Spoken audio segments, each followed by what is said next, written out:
Hi guys and welcome back to the channel Deepak Yadav Education. Welcome to the daily current affairs of 10th of July 2025. तो guys आज है तारीख 10 जुलाई 2025 और है Thursday. आज की तारीख से जितने भी मोस्ट इंपॉर्टेंट करंट अफेयर्स बनेंगे वो सभी करंट अफेयर्स इस अर्ली मॉर्निंग वाले वीडियो में आज से आपको डेली बेसिस पे मिलेंगे। अब मैं देखो दोस्तों आप लोगों से कुछ मिनट्स लेकर बात करना चाहता हूँ सीरियस चीज़ के ऊपर में, तो थोड़ा सा उस पर मैं कुछ अपनी जो बातें हैं वो रखना चाहूँगा। फिर उसके बाद हम लोग सेशन की शुरुआत करेंगे। आज सेशन में बहुत कुछ है और बहुत सारे प्रीवियस ईयर क्वेश्चन है। पिछले कुछ समय से हमने बहुत फोकस किया है अपने सिलेबस और पीवाईक्यूज के ऊपर में, जिसके आधार पे हम अपने कंटेंट को डेली बेसिस पे रेडी कर रहे हैं। ये जो शानदार सा पीडीएफ है ना, ये पीडीएफ आपको फ्री ऑफ कॉस्ट मिल जाएगा। कैसे मिलेगा वो सब कुछ आपको अभी बताऊंगा, बट मेरी 2-3 बातों को सुनो, बहुत काम की चीज़ें हैं। आज से कुछ दिनों पहले, ठीक है, लगभग 1 जुलाई से मैंने डिसाइड किया कि मैं दोनों वीडियोस, क्योंकि आज से लगभग 1.5 से 2 साल पहले मैं अपने चैनल पर 2 वीडियोस कंडक्ट करता था डेली बेसिस पे।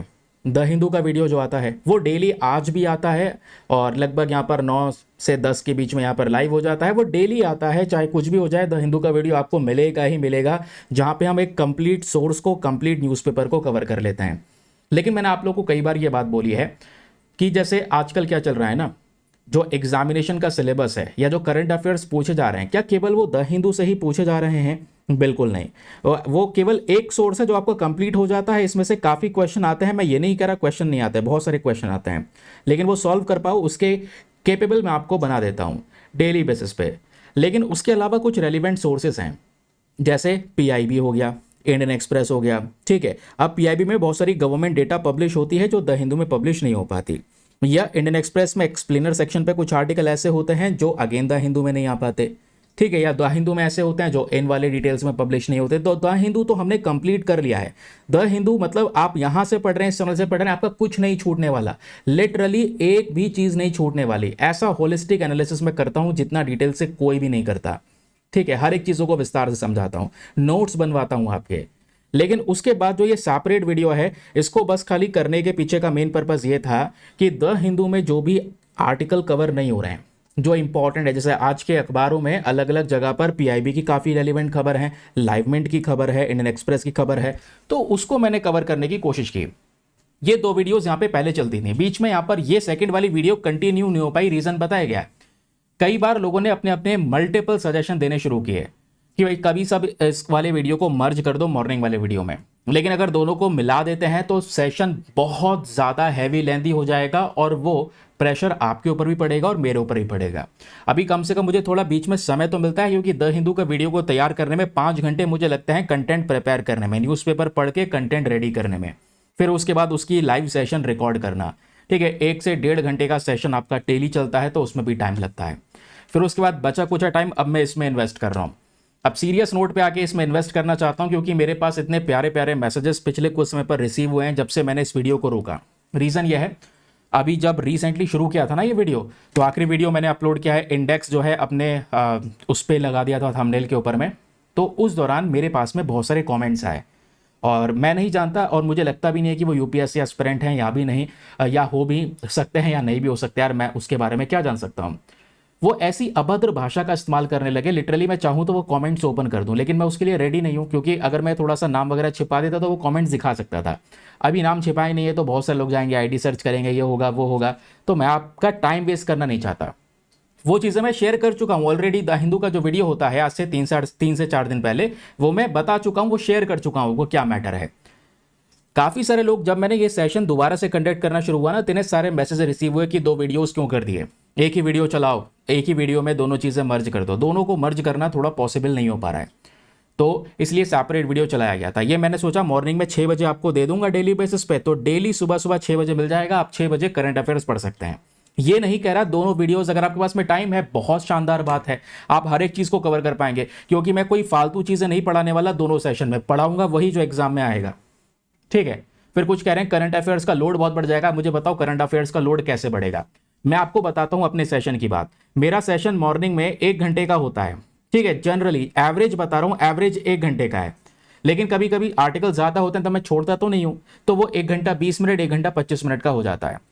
केवल द हिंदू वाले सेशन की बात कर रहा हूं, ये वाला सेशन आपका 30 से 40 मिनट्स जाता है, हार्डली 40 मिनट्स पहुंचता है, नहीं तो एवरेज इसका 30 मिनट्स रहता है।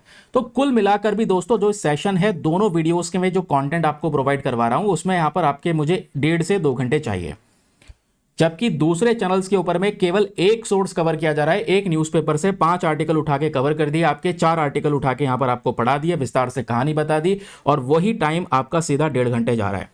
तो आप कहोगे sir quality quality quality quantity दोनों मेंटेन करनी है यूपीएससी में, केवल 4 आर्टिकल यहाँ पर पढ़ रहे हो अखबार से निकाल के, 1.5 घंटे लग रहे हैं उसके अंदर में, मतलब आप टाइम वेस्ट कर रहे हैं और कुछ नहीं कर रहे हैं।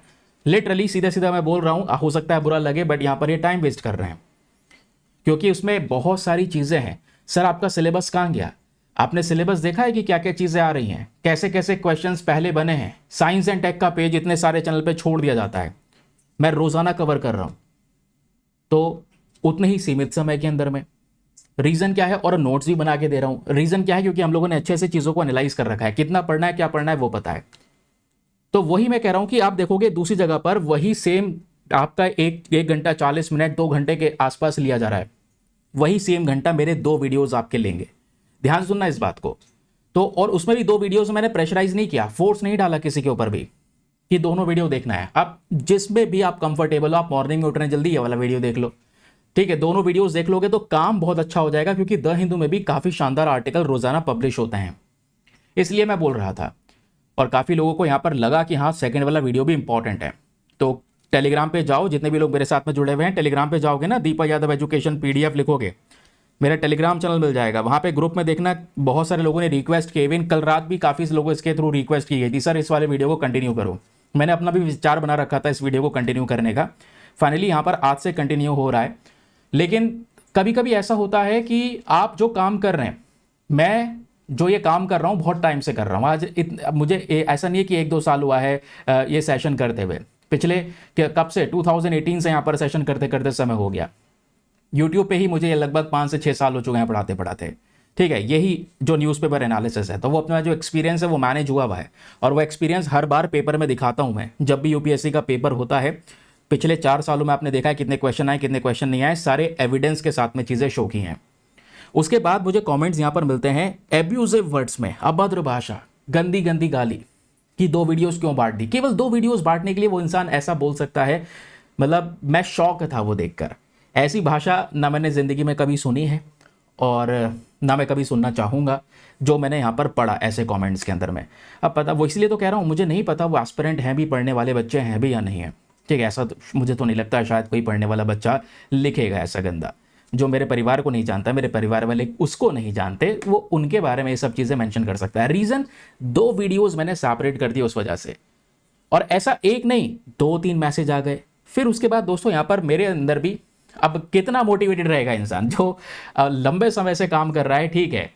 कंसिस्टेंसी मैंने मेंटेन कर रखी है। आप देखोगे कंसिस्टेंसी के मामले में अपने को कोई टक्कर, अपने चैनल को कोई टक्कर नहीं दे सकता, कोई भी लिटरली टक्कर नहीं दे सकता। ऐसे टाइम टू टाइम, मतलब जो वीडियोज़ है वो डेली बेसिस पर अपलोड होते हैं, तो प्रॉब्लम यहीं पर आ गई। इसलिए भी मैंने वीडियो जो है वो क्विट कर दिया, और कुछ समय से केवल जो द हिंदू का वीडियो है वो कंडक्ट कर रहा था।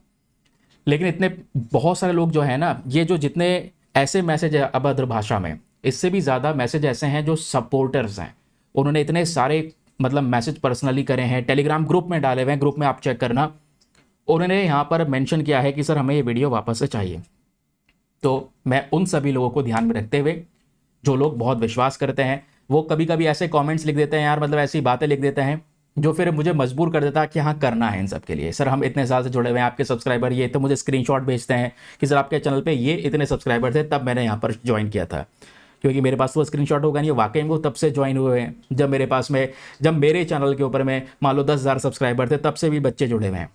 तो वो चीज़ें यहाँ पर लगती हैं, तो वो काफ़ी बच्चे बहुत विश्वास करते हैं चैनल के ऊपर में, स्पेशली करंट अफेयर्स को लेकर, अपना पूरा टाइम दे रहे हैं। मैं नहीं चाहता उनका टाइम वेस्ट हो, मैं नहीं चाहता कि मैं एक अखबार से 4 से 5 आर्टिकल उठाऊं, आपके साथ में 1.5 घंटा खींचूं और जाऊं, ठीक है। मैं चाहता हूं उससे आउटपुट मिले, आप एग्जाम में उसका यूज़ कर सके। जब तक वो एग्जाम में यूजेबल नहीं है, आपके लिए वो बेकार है, क्योंकि अल्टीमेट पर्पज़ आपका भी मेरा भी मेन पर्पज़ आपका एग्जाम निकले, आपका भी मेन पर्पज़ है कि आपका एग्जाम निकले। समझ रहे हैं? तो सीरियस होके पढ़िए। इतनी बातें मैं या इतना ज़्यादा टाइम लेता नहीं हूँ, आज मैं लेक्चर में ले रहा हूँ, तो प्लीज़ इन बातों को ध्यान से सुनिएगा। और अब से जो लेक्चर हैं वो मॉर्निंग में बढ़ जाएंगे। मॉर्निंग में 6 बजे आपका ये वाला वीडियो आएगा जिसमें आपका Indian express, PIB, the Hindu का कोई आर्टिकल मान लो हमने छोड़ दिया है कल के लेक्चर से, तो वो भी कवर हो जाएगा, यानी रीचेक हो जाएगी चीज़ें। साथ में लेकर चलें, टाइम उतना ही लगने वाला है, विश्वास करना, टाइम उतना ही लगेगा, बस सीरियसनेस थोड़ा होना चाहिए। हमारा दिमाग होता है ना, कहता है यार 2 वीडियोस कवर करने हैं, इसलिए बर्डन लगने लगता है। ठीक है, ये कोई बर्डन आपको फील नहीं होगा, एक बार हैबिट डेवलप हो गई। क्योंकि बहुत सारी चीज़ें ऐसी होती हैं जो रिपीटेड होती हैं, लगातार अखबार में छप रही हैं, तो वो चीज़ें मैं रिपीट करता रहता हूं ताकि आपका जो रिवीजन है वो भी हाथों हाथ हो जाए। चलिए एनीवे शुरुआत करते हैं। बाकी इस लेक्चर का जो ये पीडीएफ आप देख रहे हैं सभी लोग, ये पीडीएफ आप अपने सामने किसी दूसरे फ़ोन में या कैसे भी ओपन कर सकते हैं और अपने साथ में जब मैं लेक्चर जो पढ़ा रहा हूँ उसको पढ़ सकते हैं। इंपॉर्टेंट चीज़ों को मार्क कर सकते हैं अपने पीडीएफ के अंदर में कहीं पर भी। तो ये पीडीएफ कहाँ पे मिलेगा, मैंने आपको फिर से बता दिया, टेलीग्राम पर जाइएगा, वहाँ पे लिखना दीपक यादव एजुकेशन पीडीएफ, ये टेलीग्राम ग्रुप आपको वहाँ पर मिल जाएगा दोस्तों। ठीक है, वहाँ पे जाओगे और उस चैनल को ज्वाइन कर लेना, पीडीएफ आपको मॉर्निंग में वहीं पर मिल जाएगी। चलिए अब शुरुआत करते हैं बिना कोई देरी करे। पॉजिटिविटी जो हमने मेंटेन की है वो शुरू से मेंटेन रहेगी और मैं कर रहा हूँ। आप जितने भी लोग हैं ये मेरे साथ में इतने लंबे समय से अटैच हैं, ऐसे ऐसे मैसेजेस करते हैं, आप सभी लोगों को धन्यवाद। क्योंकि ऐसा नहीं है कि कोई भी कुछ भी लिख जाएगा, लोग बराबर जवाब भी देते हैं जो अपने चैनल से जुड़े हुए हैं। जो बनता भी उनको भी फील होता होगा कि यार ऐसा सब कुछ हो रहा है कि हम भी पढ़ रहे हैं, हम ये सब चीज़ें देख रहे हैं। ठीक है, याद रखना मैं काफ़ी सारी चीज़ें इतना ज़्यादा टाइम लगाकर ऐसा बना देता हूँ ना, क्योंकि मेरा वीडियो लाने का कोई टाइम फिक्स नहीं है। क्योंकि अगर टाइम फिक्स होगा तो आप समझना कंटेंट में कमी होनी शुरू हो जाएगी। क्योंकि एक टाइम फिक्स नहीं होता। न्यूज़पेपर के आर्टिकल आप खुद इमेजिन करो, न्यूज़पेपर आप पढ़ रहे हो, कभी आर्टिकल्स ऐसे होते हैं ज़्यादा काम के होते हैं, कभी कम काम के होते हैं। तो कैसे एक इंसान टाइम फिक्स कर सकता है मॉर्निंग में कि हाँ मॉर्निंग में मेरा सेशन जो है इतने बजे आ जाएगा, समझ रहे हैं? क्योंकि मान लो अगर मैं मॉर्निंग में सेशन, काफ़ी लोग डिमांड करते हैं 6 बजे ले आओ सर, भाई 5 बजे तो अखबार आ रहा है, 5 से 6 के बीच में क्या कुछ भी नहीं दूंगा आपको मैं, आउटपुट कुछ भी नहीं मिलेगा। अखबार तो मैं पढ़ा दूंगा, मुझे तो खुद 45 मिनट लगते हैं, 45 मिनट में अखबार पढ़ा, सामने अखबार लेकर बैठा आपके सामने 6 बजे, ये रखी, अंडरलाइन कर दिया, काम खत्म, जाओ घर। फायदा कुछ होगा ना, उस दिन मैं सो पाऊंगा, ना ही आपको यहाँ पर कुछ आउटपुट मिलेगा। क्योंकि जैसे हम काम कर रहे हैं शुरू से, मैं उस चीज़ को मेंटेन करके रखना चाहता हूँ, समझ गए? चलिए फिलहाल माफ़ी चाहता हूँ आपका, मैंने 10 मिनट ले लिया है। काफ़ी लोग सोचेंगे कि सर 10-12 मिनट ऐसे चले गए, ये ऐसे ही नहीं गए हैं। मैं बहुत कम बातें करता हूँ लेक्चर में, आपको पता होगा, लेकिन आज ये बातें करनी ज़रूरी थी। शुरुआत करते हैं। पहला जो आर्टिकल है हमारा, ये GS paper number 3 defence and security के पॉइंट ऑफ व्यू से इंपॉर्टेंट है। यह आर्टिकल बात करता है AIR-LORA मिसाइल के बारे में। तो यह है एयर लॉन्च बैलिस्टिक मिसाइल, जो करंट समय पर न्यूज़ में है। पहला क्वेश्चन, सर हम इसको डिस्कस क्यों कर रहे हैं, ये न्यूज़ में क्यों है? तो देखो ये न्यूज़ है बेसिकली इंडियन कॉन्टेक्स्ट में, इस वजह से चर्चाओं में है, तो पढ़ना तो है ही आपको एग्जाम के लिए। मिसाइल्स वगैरह जो होते हैं ना, ये यूपीएससी का फेवरेट पार्ट होता है जीएस पेपर नंबर 3 के अंदर में। खबर बस इतनी सी है जो हमारे अखबार में पब्लिश हुई है, पीआईबी में पब्लिश हुई है, लेकिन ये खबर आपको एग्जाम में ज़्यादा हेल्प नहीं करेगी। तो केवल इतना पढ़ के काम नहीं होगा कि इंडियन एयरफोर्स ने आज के समय पर ध्यान यह दिया है कि हम इजराइल से क्यों ना AIR-LORA, ये जो पर्टिकुलर मिसाइल है, इसको परचेस करें। इस मिसाइल को अगर हम परचेस करेंगे, इससे हमारी क्या होगा, इंडियन एयरफोर्स की जो पावर है वो इंप्रूव होती हुई नजर आएगी। क्वेश्चन पे नंबर 1 जो एग्जाम में बनेगा, या अगर आप नोट्स बना रहे हैं तो ठीक है, वरना पीडीएफ अपने सामने ओपन रख के पढ़ सकते हैं, पीडीएफ टेलीग्राम पर मिल जाएगा। तो पहली चीज, इजराइल एरोस्पेस इंडस्ट्रीज नाम का यहाँ पर आपको एक इंपॉर्टेंट कंपनी देखने को मिलेगी। तो ये जो मिसाइल है किसने बनाया है, इजराइल ने बनाया है, याद रखिएगा। इसको क्यों बनाया गया है, ताकि सटीक तरीके से अटैक किया जा सके और अपने जो टारगेट्स हैं उन पे लॉक करके टारगेट किया जा सके। चाहे कोई कमांड सेंटर है उसको डिस्ट्रॉय करना है, किसी का देश का एयरबेस है उसको डिस्ट्रॉय करना है, कोई और इंपॉर्टेंट क्रिटिकल इंफ्रास्ट्रक्चर है उसको डिस्ट्रॉय करना है, कोई नेवल स्टेट्स हैं दोस्तों, उनको एसेट्स हैं उनको डिस्ट्रॉय करना है समुद्र किनारे, तो उन सबको डिस्ट्रॉय करने के लिए ये मिसाइल्स काफ़ी ज़्यादा बेहतरीन साबित होती हैं।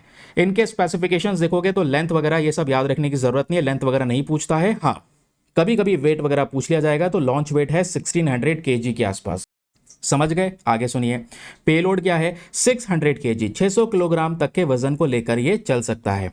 और ये क्या लेकर चलेगा, जो हमारे हाईली एक्सप्लोसिव वॉरहेड्स होते हैं, ठीक है। क्योंकि जो मिसाइल होती है, मिसाइल में खासकर जो इसका अगला वाला पोर्शन है दोस्तों, ये सबसे काम का होता है। यही यहाँ पर इसमें हम एक्सप्लोसिव यानी विस्फोटक रखते हैं। तो जहाँ पर भी ये मिसाइल अटैक करेगा सबसे पहले आगे का जो वॉरहेड है वो डिस्ट्रक्शन मचाएगा। समझ गए। कैपेबिलिटीज़ की बात होती है, हाँ ये है जी पोर्शन ज़्यादा इंपॉर्टेंट। पहला जो आपने लिख लेना है वो यही लिख लेना है कि ये मिसाइल इजराइल ने बनाई है, इजराइल की कंपनी ने। इंडिया कंसीडर कर रहा है कि हमें भी क्या ये इजराइल से मिसाइल को परचेज करना चाहिए या नहीं। दूसरी बात अगर आपने लिखना है तो इस मिसाइल की रेंज कितनी है, 400 किलोमीटर के आसपास इस मिसाइल की रेंज है। ये मिसाइल एक सुपरसोनिक है। जब मैं वर्ड यूज करता हूं सुपरसोनिक, सुपरसोनिक मतलब ये माक 1.0 की स्पीड से या माक 1 से ज्यादा तेजी से चल सकता है। देखो माक क्या होता है, माक बेसिकली साउंड की स्पीड होती है, ध्वनि की गति। जो मैं बोल रहा हूं आपको सुनाई दे रहा है इतनी देर में, जितनी देर में सुनाई दे रहा है इसको बोलते हैं साउंड की स्पीड। तो इस साउंड की स्पीड से ज़्यादा होगा तो यानी माक 1.0, साउंड की स्पीड से यहाँ पर 5 गुना ज़्यादा मतलब माक 5.0 से ज़्यादा, तो वो हाइपरसोनिक वाली मिसाइल की कैटेगरी हो जाती है। ये सुपरसोनिक है यानी कि ध्वनि की गति से भी ज़्यादा तेजी से ये मिसाइल चल सकता है। कैसा भी वेदर हो, कैसा भी मौसम हो, हर एक प्रकार के मौसम में ये अपने मिसाइल्स जो है अपने टारगेट को डिस्ट्रॉय कर सकता है। फिर उसके बाद में एक और चीज़ आती है, इस मिसाइल के अंदर में कुछ ऑटोमेटिक ऑप्शन है। ऑटोमेटिक ऑप्शन की बात करते हैं तो फायर एंड फॉरगेट सिस्टम है, फुल्ली ऑटोनोमस, कि एक बार आपने टारगेट सेट किया, मिसाइल को दाग दिया, अब उसके बाद में आपको कोई भी इसमें गाइडेंस देने की जरूरत नहीं है, जाएगा ही सीधा, ये अपने टारगेट को हिट कर देगा। ठीक है। और उसके बाद एक बात और याद रखनी है, इसको हम लॉन्च कैसे करेंगे, आप एयरबॉर्न प्लेटफॉर्म से भी कर सकते हैं, आपका जो एयरक्राफ्ट है उससे लॉन्च कर सकते हैं, कहीं और दूसरी जगह से लॉन्च करना चाहें, स्टैंड अलोन एक जगह पर खड़ा करके इसको लॉन्च करना चाहें तो भी लॉन्च किया जा सकता है। यानी इसको लॉन्च करना, ऑपरेट करना बहुत ही ज़्यादा ईजी है, बहुत ही ज़्यादा आसान है। काम खत्म हो गया। बस इतनी सी बात दोस्तों आपको याद रखनी है इस मिसाइल के बारे में। AIRLORA ये नाम है इस मिसाइल का, इजराइल कंपनी ने बनाया है। एग्जाम में क्वेश्चन बन जाता है, मैं आपको थोड़ा सा कुछ आपको जो पैटर्न चलता है ना यूपीएससी का उससे अवेयर करवाता हूं। ठीक है, कि देखो ऐसे नहीं तो ऐसे क्वेश्चन बन जाता है। ये 2023 का क्वेश्चन है, कुछ लेटेस्ट क्वेश्चन, क्योंकि लेटेस्ट क्वेश्चन में क्या हुआ है, ट्रेंड थोड़ा सा चेंज हुआ है पिछले ट्रेंड के कंपैरिजन में। तो मैं आपको अगर कहीं पर कंपैरिजन हुआ है, ऐसा क्वेश्चन पहले ही बना है तो वो भी शो करूंगा। ठीक है, तो यहां पे 2023 का प्रीवियस ईयर क्वेश्चन है। Consider the following statements. आपको यहां पे 2 स्टेटमेंट दिए गए हैं, बताना है इनमें से जो कौन सा स्टेटमेंट है वो करेक्ट है। पहला स्टेटमेंट कहता है कि जो बैलिस्टिक मिसाइल्स होती हैं, अच्छा 2 प्रकार की मिसाइल होती हैं सर, एक होती है बैलिस्टिक मिसाइल और एक होती है क्रूज मिसाइल। दोनों में क्या फर्क होता है, आइए आपने कई बार उसको समझा है। मान लो यहां पर यह है आपका लॉन्च पैड जहां से आप मिसाइल को लॉन्च कर रहे हैं, और यह है यहां पर हमारा टारगेट जहां पे हमको मिसाइल को लॉन्च करना है। ठीक है, तो जो बैलिस्टिक मिसाइल है, मान लो आप सबसे पहले बैलिस्टिक मिसाइल लॉन्च कर रहे हैं, तो बैलिस्टिक मिसाइल पहले ऊपर जाता है, यानी याद रखना पहले हमारे एटमॉस्फेयर से बाहर जाता है। तो एटमॉस्फेयर से बाहर जाने के बाद में ये वापस री एंट्री करता है, री एंट्री करने के बाद में अपने टारगेट को हिट करता है। तो ऐसा वाला जो पाथ होता है ये आपके बैलिस्टिक मिसाइल का होता है, याद रखिएगा। जो क्रूज मिसाइल होती है वो सीधा इस तरीके से उठती है और अपने टारगेट को इस तरीके से जाकर वो हिट करती है। ये कौन सी मिसाइल होती है, ये होती है क्रूज मिसाइल। ठीक है, तो क्रूज मिसाइल एनवायरमेंट के अंदर रहती है, हमारे एटमॉस्फेयर के वातावरण के अंदर ही अंदर उठी और जाके अपने टारगेट को हिट कर दिया। तो इसको चलाने के लिए जो इंजन चाहिए होगा, वो इंजन जो हम अपने जेट में इस्तेमाल करते हैं ना, जेट्स, फाइटर जेट्स वगैरह में, तो उसी जेट का इंजन इस क्रूज मिसाइल में लगाया जा सकता है। क्यों, बिल्कुल लगाया जा सकता है, नहीं लगाया जा सकता, क्यों, क्योंकि एटमॉस्फेयर के अंदर है। अब जो बैलिस्टिक मिसाइल होती है, क्योंकि इसको एटमॉस्फेयर के बाहर निकलना होता है, तो एटमॉस्फेयर के बाहर जब ये बैलिस्टिक मिसाइल जाती है तो बैलिस्टिक मिसाइल के अंदर में जो आपको एक मेन इंजन देखने को मिलेगा जिसका उपयोग किया जाता है, वो कौन सा होता है, वो होता है रॉकेट वाला इंजन। क्यों, क्योंकि आपने देखा होगा रॉकेट अंतरिक्ष में, स्पेस में जाते हैं, अपने मिशंस को लॉन्च करते हैं, तो मिशंस में लॉन्च करने के लिए वो स्पेशल इंजन है जो एटमॉस्फेयर के बाहर के टेम्परेचर को हैंडल कर सके। ठीक है, उस प्रेशर को हैंडल कर सके, समझ गए, तो वो बैलिस्टिक मिसाइल में यूज होता है। तो मैंने आपको डिफरेंस बता दिया between ballistic missile and cruise missile. अब देखिए यहां पर ये क्वेश्चन है 2023 का। क्वेश्चन क्या कहता है कि जो बैलिस्टिक मिसाइल्स हैं ये जेट प्रोपेल्ड होती हैं। ठीक है, इसमें आपको जेट वाला सिस्टम देखने को मिलेगा, सबसोनिक स्पीड में चलती हैं, जबकि जो क्रूज मिसाइल होती हैं ये रॉकेट पावर्ड होती हैं, रॉकेट वाला पावर इसमें देखने को मिलेगा, वो भी स्टार्टिंग के फेज में। उल्टा दिया गया यहाँ पे, जो हमने पढ़ा था वो अलग था दोस्तों, ये रॉकेट वाली पावर बैलिस्टिक में है, नॉट दी क्रूज मिसाइल। तो पहला स्टेटमेंट हमारा रॉन्ग हो गया नहीं हो गया। दूसरा स्टेटमेंट, जो अग्नि 5 मिसाइल है ये मीडियम रेंज का सुपरसोनिक क्रूज मिसाइल है। जबकि जो ब्रह्मोस है ये solid fuel inter continental ballistic missile है। यहीं पर गेम खत्म। क्या BrahMos missile inter continental ballistic missile है? इंटर कॉन्टिनेंटल बैलिस्टिक मिसाइल कौन से होते हैं? ये वो मिसाइल होते हैं जिसकी रेंज 5000 किलोमीटर से ज़्यादा होती है, इस बात को याद रखिए। यानी एक कॉन्टिनेंट से दूसरे द्वीप के ऊपर, दूसरे महाद्वीप पे अटैक किया जा सके। फॉर एग्जाम्पल एशिया से मिडिल ईस्ट पे हम अटैक कर सके, तो वो एक कॉन्टिनेंट से दूसरे कॉन्टिनेंट पे अटैक करने वाली जो मिसाइल्स हैं वो कौन सी कहलाती हैं? Inter continental ballistic missile. लेकिन ब्रह्मोस की तो इतनी रेंज है ही नहीं। ब्रह्मोस मिसाइल यहाँ पर भारत रशिया ने मिलकर डेवलप किया है, इसलिए हमारा जो सेकंड स्टेटमेंट है वो भी गलत है। आपका आंसर क्या हो जाएगा? ऑप्शन नंबर 4, नेदर वन नर टू, दोनों के दोनों ऑप्शंस हमारे लिए रॉन्ग है। क्योंकि अग्नि 5 की जब बात करते हैं तो अग्नि 5 क्रूज मिसाइल नहीं है। यहाँ पे क्या दिया है कि अग्नि 5 एक क्रूज मिसाइल है। नहीं भाई, क्रूज मिसाइल नहीं है, ये है असल में इंटर कॉन्टिनेंटल बैलिस्टिक मिसाइल। अग्नि 5 की जो रेंज है दोस्तों, वो इसकी ऑपरेशनल रेंज 5000 किलोमीटर के आसपास है। यानी ये इस अग्नि 5 का इस्तेमाल करके हम चाइना के किसी भी रेंज को अटैक कर सकते हैं, इवन रशिया के रेंज को अटैक कर सकते हैं, दूसरे कॉन्टिनेंट में जाके हमला किया जा सकता है, चाहे मिडिल ईस्ट में अटैक करना हो या फिर यहाँ पे अफ्रीका के मेजर पोर्शंस को अटैक करना हो। इसलिए इसको इंटर कॉन्टिनेंटल बैलिस्टिक मिसाइल का नाम दिया गया है। इसलिए आपका सेकंड स्टेटमेंट जो है वो भी रॉन्ग हो जाता है। काम खत्म, पहला आर्टिकल खत्म। आपको पता चल गया किस प्रकार से क्वेश्चंस पूछे जाते हैं। आपका सेकंड न्यूज आर्टिकल दोस्तों ये भी बहुत काम का है। अगर आप चाह रहे हैं तो मतलब नोट्स वगैरह बना रहे हैं तो कुछ बेसिक सी बातों को लिखकर चलिएगा। मैं आपको साथ ही साथ में मल्टीपल पीवाईक्यूज भी सॉल्व करवाता चलूंगा, हर एक आर्टिकल से पीवाईक्यू मिलेगा। लेकिन एक काम जरूर से कर देना, इस वीडियो पे लाइक का बटन है, आप लोग प्लीज उसको प्रेस करके अपना सपोर्ट दिखा सकते हैं। 2000 लाइक्स का टारगेट है जिसको आप सभी लोग मिलकर पहुंचा सकते हैं बहुत ही ईजिली। चलें आगे। अब ये नेशनल कमीशन फॉर माइनॉरिटीज की बात करते हैं तो हम बात कर रहे हैं अल्पसंख्यक लोगों की, जिनकी आबादी कम है। रिलीजन के आधार पर देखें, जो अल्पसंख्यक है, जिनकी पॉपुलेशन कम है। जैसे इंडिया में देखोगे तो माइनॉरिटीज में कौन कौन है? मुस्लिम हैं, सिख हैं, जैन हैं, ये सब माइनॉरिटीज में आते हैं। अभी हम इनके बारे में बात करेंगे। तो इन माइनॉरिटीज की प्रोटेक्शन के लिए, ध्यान रखना, इनकी प्रोटेक्शन के लिए, इनके कल्याण के लिए एक कमीशन बनाया गया जिसको नाम दिया गया नेशनल कमीशन फॉर माइनॉरिटीज। अभी पता है ये चर्चाओं में क्यों है? चर्चाओं में क्यों है, हम इसको डिस्कस क्यों कर रहे हैं, उसके पीछे का एक बहुत बड़ा कारण है। कारण आपके सामने प्रेजेंट है दोस्तों, वो ये है कि नेशनल कमीशन फॉर माइनॉरिटीज जो है आज के समय पर चर्चाओं में इसलिए क्योंकि इसका कोई हेड नहीं है। एक मेन हेड होता है इसको जो चलाता है, तो अप्रैल 2025 से इसका कोई भी हेड नहीं है, क्योंकि अप्रैल 2025 में इसके चेयरपर्सन, मेंबर सबका रिटायरमेंट हो गया। तो क्वेश्चन ये उठता है, सर ये बॉडी काम कैसे कर रही है? इसके फंक्शंस पे सवाल उठते हैं जब इसको चलाने वाला कोई मेंबर आज अभी रिक्रूट नहीं किया गया, अपॉइंट नहीं किया गया है। तो इसी वजह से दोस्तों ये जो नेशनल कमीशन फॉर माइनॉरिटीज है, इसे न्यूज याद रखिएगा। अब पहली चीज जो आपने, अगर आपने नोट्स बना रहे हैं तो पहला लाइन ये सीधा चेप देना, आप कहीं पर भी कॉपी कर रहे हैं तो उसको लिख लेना कि national commission for minority is a statutory body. ये कौन सी बॉडी है? एक स्टैच्यूटरी बॉडी है। आपको पता है स्टैच्यूटरी बॉडीज वो होती हैं जिसको एक एक्ट के जरिए, कानून के जरिए बनाया जाता है। ये एक्ट कौन सा है? यह है national commission for minorities act, जिसके तहत नेशनल कमीशन फॉर माइनॉरिटीज को बनाया गया। तो पहला सा सवाल बन जाएगा ये किस प्रकार की बॉडी है? एक होती है कॉन्स्टिट्यूशनल बॉडी। जो कॉन्स्टिट्यूशनल बॉडी होती है उसके बारे में संविधान में मेंशन किया जाता है। जैसे national commission for backward communities आपको देखने को मिलेगा, वो एक संवैधानिक बॉडी है जिसमें संविधान में बदलाव करके उस बॉडी को बनाया गया था।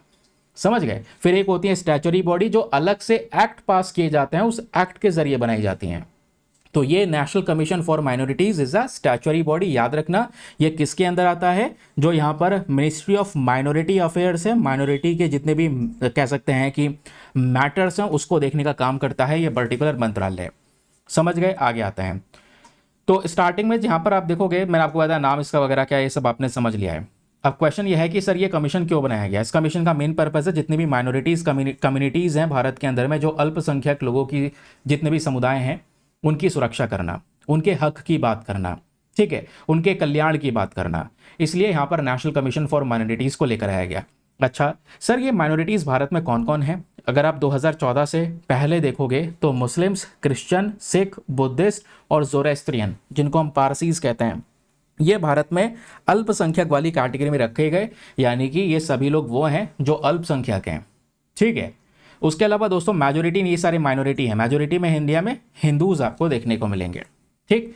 अब 2014 में अगर आप देखोगे दोस्तों, जैन को भी ऐड कर दिया गया, क्योंकि 2014 से पहले इसमें जैन्स नहीं हुआ करते थे, जैन्स को बाद में ऐड किया गया है। 2011 की जनगणना जो हुई थी, अभी आखिरी लेटेस्ट जनगणना तो पता नहीं कब होगी, अभी बताया जा रहा है 2027 के बाद यहाँ पर खत्म होगी। तो अभी जो हम जनगणना काउंट करते हैं या जो हिसाब किताब करते हैं उसमें 2011 वाली जनगणना लेते हैं। तो 2011 का जो सेंसस है उसके अकॉर्डिंग बताया जाता है 6 रिलीजियस कम्युनिटीज हैं। कितने? 6 ऐसी रिलीजियस कम्युनिटीज हैं जो बनाई गई, और ये वो कम्युनिटीज आपको देखने को मिल जाती हैं जो भारत की 20% पॉपुलेशन को कंट्रीब्यूट करती हैं। ठीक है, तो 6 रिलीजियस कम्युनिटी कह रहा हूँ, माइनॉरिटीज। तो 6 रिलीजियस माइनॉरिटीज आपको देखने को मिलेंगी। First is Muslim, second Christian, third Sikh, fourth Buddhist, fifth Zoroastrian and sixth is Jain. तो ये 6 कम्युनिटीज है जो माइनॉरिटीज हैं इंडिया में, और इन्हीं के कल्याण के लिए, इनकी हक की बात करने के लिए नेशनल कमीशन फॉर माइनॉरिटीज को बनाया गया। अब इस कमीशन के अंदर में कौन कौन होता है, इसके कॉम्पोजिशन को देखोगे तो इसमें एक होते हैं चेयरपर्सन, एक होते हैं वाइस चेयरपर्सन, 5 और सदस्य होते हैं, और जितने भी ये मेंबर्स आपको देखने को मिल जाएंगे ये सब कौन अपॉइंट करता है? हमारी केंद्र सरकार। जितने भी मेंबर्स हैं दोस्तों, इनको एक पर्टिकुलर माइनॉरिटी कम्युनिटी से आना जरूरी है। यानी जितनी भी माइनॉरिटीज कम्युनिटी हैं, ये 6 कम्युनिटीज हैं, इनमें से ही लोगों को अपॉइंट किया जाता है।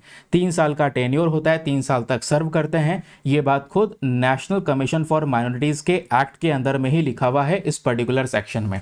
ये याद रखने की जरूरत नहीं, बस इतना याद रख सकते हैं कि यहाँ 3 साल का टेन्योर होता है इन सभी मेंबर्स का।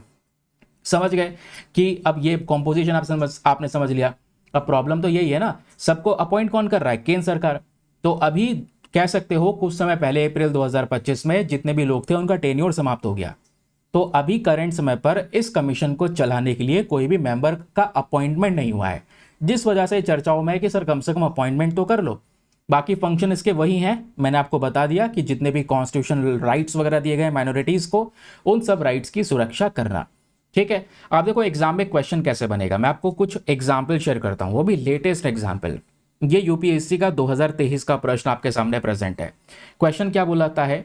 क्वेश्चन बोलता है consider the following organisation bodies in India.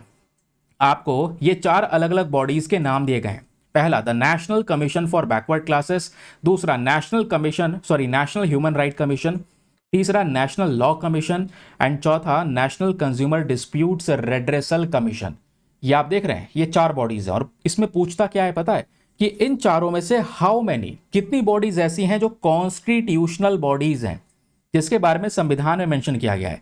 वो केवल एक ही है, और वो है national commission for backward classes. ये केवल इकलौती बॉडी है दोस्तों जो कॉन्स्टिट्यूशनल बॉडी है, जिसके बारे में संविधान में मेंशन किया गया। इवन इसको संवैधानिक बॉडी तब बनाया गया जब 102वां यानी कि 102nd संशोधन किया गया, भारतीय संविधान में बदलाव किया गया, और आर्टिकल 338B को ऐड किया गया, जिसके आधार पे national commission for backward classes को संविधान में जगह दी गई। ठीक है, बाकी जो ये बॉडीज हैं सारी की सारी स्टैच्यूटरी बॉडीज हैं, याद रखिएगा। जैसे आपको मैंने बताया ना ऊपर, जो नेशनल कमीशन फॉर माइनॉरिटीज है ये भी एक स्टैच्यूटरी बॉडी है। क्लियर हो गया, ये भी समझ में आ गया। चलिए अगली खबर पर आते हैं। अगला न्यूज आर्टिकल, ये बेसिकली आपकी आज की तीसरी खबर है जो काम की है। यहां पे बात हो रही है एटॉमिक एनर्जी रेगुलेटरी बोर्ड के बारे में। मैटर क्या है? मैटर यह है कि रिसेंटली हमने द हिंदू में भी डिस्कशन किया था, लेकिन द हिंदू में हमने इस बोर्ड के बारे में नहीं पढ़ा था। अभी बोर्ड ये चर्चाओं में है। हमने जो पढ़ा था वो था ये एग्जैक्ट न्यूज़ दोस्तों अभी ये पब्लिश हुआ है कि ये जो यहाँ पर हमारा एटॉमिक एनर्जी रेगुलेटरी बोर्ड है, इसका मेन काम है जो भी हमारे न्यूक्लियर पावर प्लांट्स है उसको मैनेज करना। तो इसने कुछ लाइसेंस वगैरह दे दिया है, जिससे गुजरात के अंदर में तकरा पर एटॉमिक पावर स्टेशन के अंदर में 2 नए रिएक्टर्स बनाए जाएंगे। मतलब बना दिए गए हैं, तैयार हैं, अब दोनों नए रिएक्टर्स काम करना शुरू कर देंगे। तो काम करने के लिए लाइसेंस चाहिए, तो वो लाइसेंस यहाँ पर इस रेगुलेटरी बोर्ड ने दे दिया, जिस वजह से चर्चाओं में है।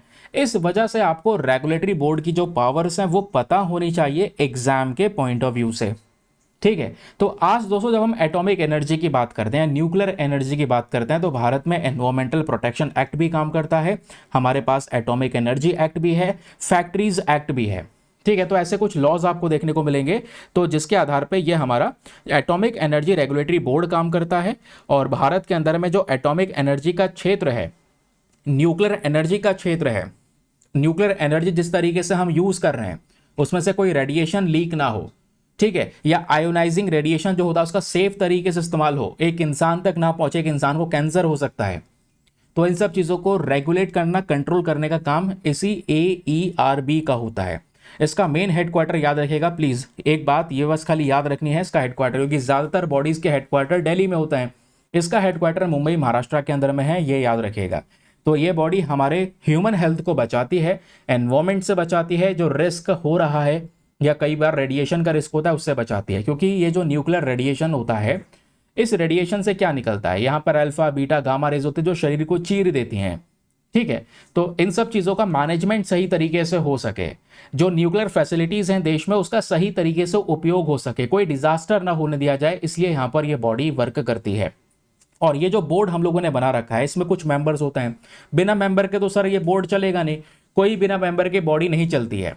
तो इसमें 6 मेंबर्स होते हैं टोटल, याद रखिए। 2 होते हैं होल टाइम मेंबर्स, ठीक है, जो पूरे समय के लिए काम करते हैं, जिसमें से एक चेयरमैन भी होता है, एक एग्जीक्यूटिव डायरेक्टर होता है, ठीक है। तो 2 हो गए इसके कंप्लीट मेंबर्स, बाकी जो 4 होते हैं वो एक्सपर्ट होते हैं इसी न्यूक्लियर एनर्जी के फील्ड में, जिनको इसमें अपॉइंट किया जाता है।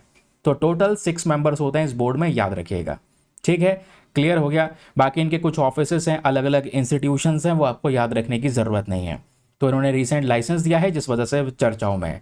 एग्जाम में कई बार जो पावर्स हैं या इसके जो मेंबर्स वगैरह हैं वो पूछ ली जाते हैं। एग्जाम्पल मैं आपको दिखाता हूँ, ये क्वेश्चन 2020 का है, इसमें यूपीएससी ने क्वेश्चन पूछा है IAEA सेफगार्ड्स के बारे में, ठीक है। अब IAEA बॉडी के बारे में तो आपने बहुत पढ़ रखा है ना, जो बेसिकली क्या करती है, आज के समय पर ये काफ़ी चर्चाओं में भी थी ईरान वाले केस में, है ना, क्योंकि ये एक इंटरनेशनल एजेंसी है जो ये एटॉमिक एनर्जी को लेकर काम करती है।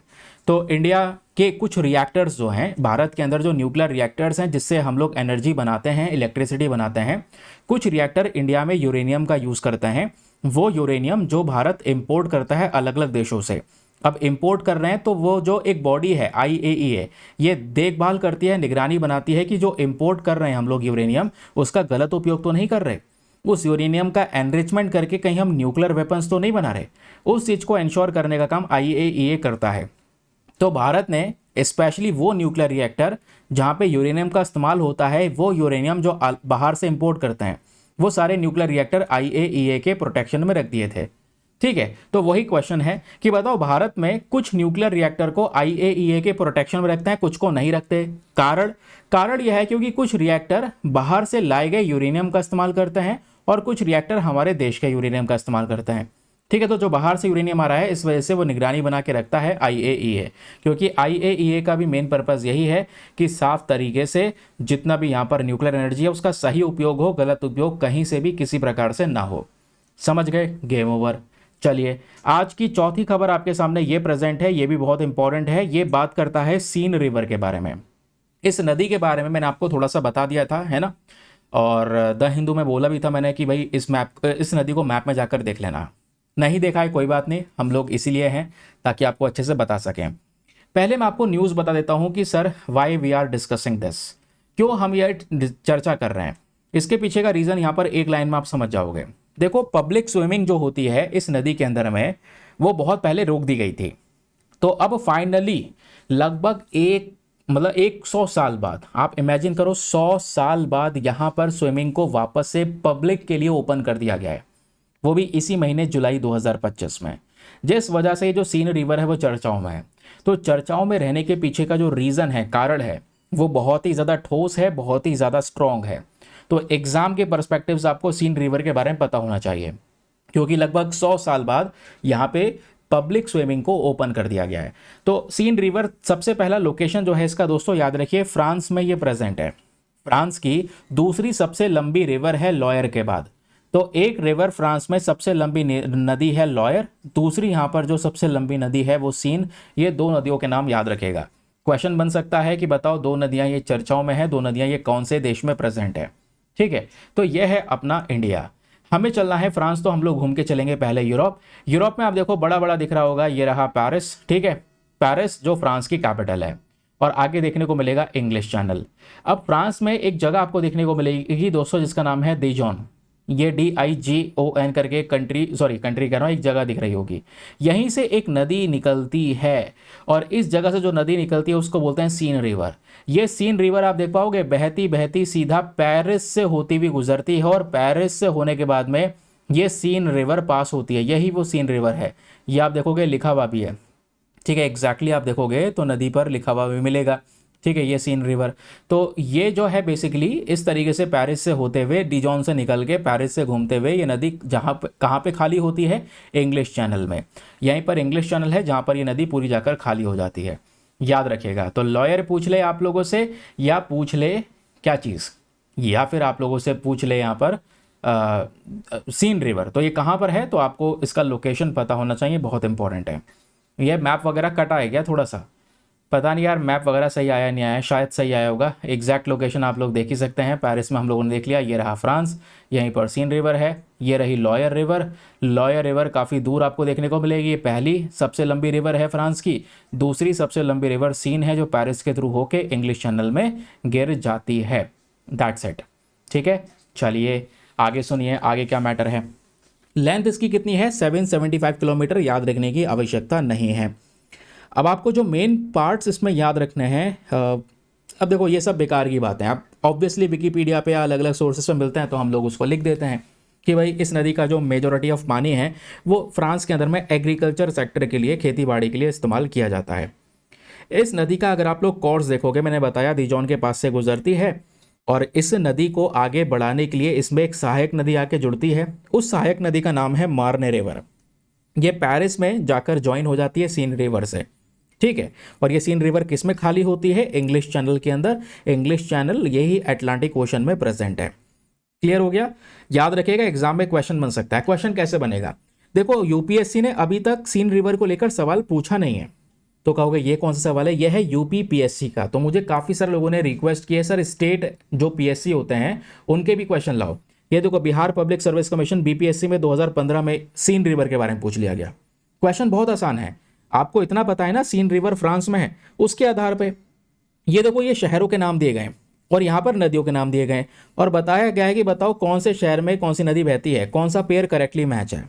आपको मान लो यहाँ पे कुछ भी नहीं पता है, खार्तूम नहीं पता, ब्राज़ील नहीं पता, कुछ नहीं पता, आपको पता है कि यहाँ सीन भाई पेरिस से गुजरती है, ये हमने पढ़ा है, फ्रांस में सीन नदी है, पेरिस से होती है, तो डी का यहाँ पर थर्ड वाला है। तो डी का थर्ड वाला है ना, तो आप यहाँ पे ऑप्शन जब देखोगे तो उसमें एलिमिनेशन भी कर सकते हैं।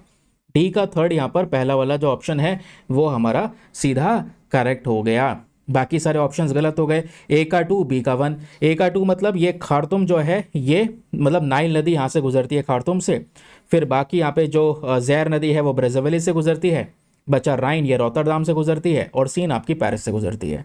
ये यूपीपीएससी का क्वेश्चन है, ये कब पूछा गया था, 2017 में। इससे पहले बिहार के जो पीएससी एग्जाम है उसमें पूछा गया था बीपीएससी के अंदर 2015 में।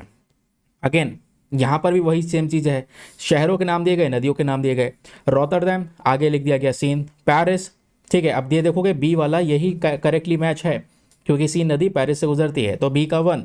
अब बी का 1 देखोगे तो यहाँ पर भी आप एलिमिनेशन का यूज़ कर सकते हैं, बी का 1 ऑप्शन नंबर 3 में है। तो ए का 3 रोटरडैम, अभी आपने पढ़ा राइन नदी यहाँ से गुजरती है, ठीक है। तो ए का 3 हो गया, ये वाला ये हो गया, उसके अलावा सी का 4 हो गया, बुदापेस्ट के पास से दनूबे नदी गुजरती है, उसके अलावा वॉशिंगटन से जो है वो जो पोटोमैक नदी है वो यहाँ से गुजरती है। तो ये क्वेश्चन बीपीएससी का हो गया। देख रहे हो सीन नदी के बारे में दोनों बार क्वेश्चन बना हुआ है।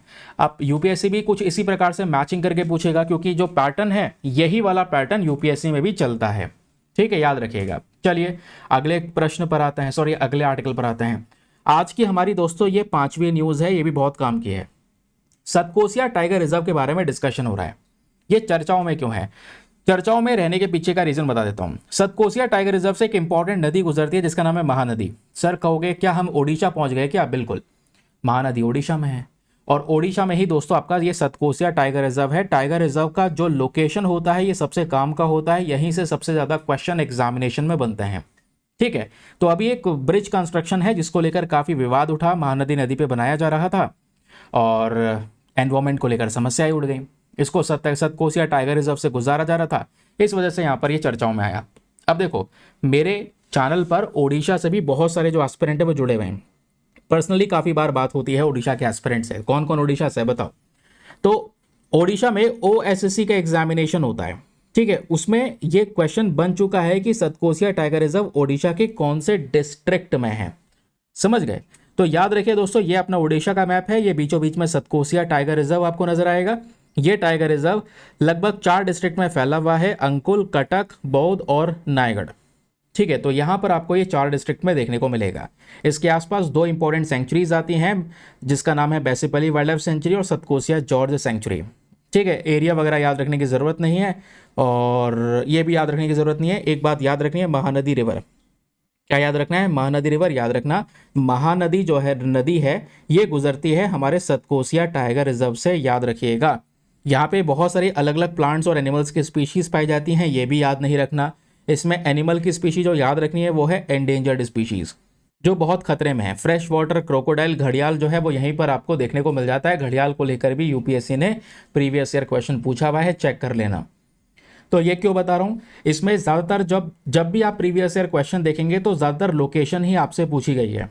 जैसे ये 2014 का क्वेश्चन है, कंसिडर द फॉलोइंग पेयर्स। आपको यहाँ पर 3 पेयर बना के दिए हैं, दंपा टाइगर रिजर्व, दूसरा गुमती वाइल्ड लाइफ सेंचुरी, तीसरा सारामती पीक। आगे अलग अलग लोकेशन शेयर की गई हैं। पूछा गया ये कहाँ पर प्रेजेंट है। क्या दंपा टाइगर रिजर्व मिजोरम में है? सही बात है। क्या गुमती वाइल्ड लाइफ सेंचुरी सिक्किम में है? क्या सारामती पीक नागालैंड में है? ये भी सही है। तो फर्स्ट एंड थर्ड जो है हमारा वो करेक्ट है। गुमती वाइल्ड लाइफ सेंचुरी जो है दोस्तों, ये त्रिपुरा में है, सिक्किम में नहीं है। तो लोकेशन को लेकर मैचिंग पूछ लिया गया। ये एक बार नहीं पूछा है, जो क्वेश्चन आपको दिखाया था ये 2014 का है। फिर सीधा 4 साल बाद 2018 में सीधा एक और झटका देता यूपीएससी, सिंपल सा क्वेश्चन पूछ के, in which one of the following state is a Pakhui wildlife sanctuary located. इन चारों राज्यों में से पाखुई वाइल्ड लाइफ सेंचुरी कौन से राज्य में प्रेजेंट है? Answer is option number A, Arunachal Pradesh. देख रहे हो, तो क्वेश्चन के लेवल आपको यहां पर समझ में आ चुके होंगे कि इस टाइप से प्रश्न बनते हैं। Location is very very important. Now चलिए आगे आते हैं, और आज का ये 6th न्यूज आर्टिकल, छठी खबर आपके सामने प्रेजेंट है। एक वायरस के बारे में बात कर रहे हैं, और ये जो वायरस इसका नाम है ऑस्ट्रेलियन बैट लिस्सा वायरस, जिसको हम शॉर्ट फॉर्म में ABLV भी बोल देते हैं। ठीक है, ये वायरस जो है चमगादड़ों से फैलता है, याद रखिए, स्पेशली फ्रूट बैट से फैलता है। पहला क्वेश्चन तो ये बन सकता है। अब चमगादड़ के बारे में हम लोगों ने पहले भी ये कई बार बात की है कि चमगादड़ एक ऐसी स्पीशी है, चमगादड़ एक ऐसी स्पीशी, ऐसी प्रजाति है जिसमें बहुत सारे वायरस नेचुरली पाए जाते हैं। नेचुरली इनमें ये वायरस हमको देखने को मिलता है। ठीक है, अब कुछ वायरस के बारे में आज भी नहीं पता है, और कुछ वायरस के बारे में हमको पर्याप्त मात्रा में जानकारी है भी। तो याद रखिएगा दोस्तों, एक सवाल आपसे यह बन सकता है कि बताओ, हाल ही में ऑस्ट्रेलियन बैट लिस्सा वायरस चर्चाओं में, ये वायरस किस वायरस से मिलता जुलता है? ये रेबीज वायरस से मिलता जुलता है। रेबीज वायरस वही जो कुत्ते, बिल्ली, बंदर की वजह से फैलता है। ठीक है, क्लियर हो गया। तो ये किस में होता है? स्पेशली फ्रूट बैट में देखने को मिलेगा। नाम आगे ऑस्ट्रेलिया दिया गया क्योंकि ऑस्ट्रेलिया में प्रिडोमिनेंटली ज्यादा केसेस आपको नजर आएंगे। ठीक है, ज्यादा केसेस का मतलब यह है कि रिसेंटली इसके केसेस बढ़े हैं, जिस वजह से ये चर्चाओं में है। तो ये वाला जो वायरस होता है जिसकी बात हम कर रहे हैं, ये बैट लिस्सा वायरस, ये वायरस कौन कौन से चमगादड़ों में होता है?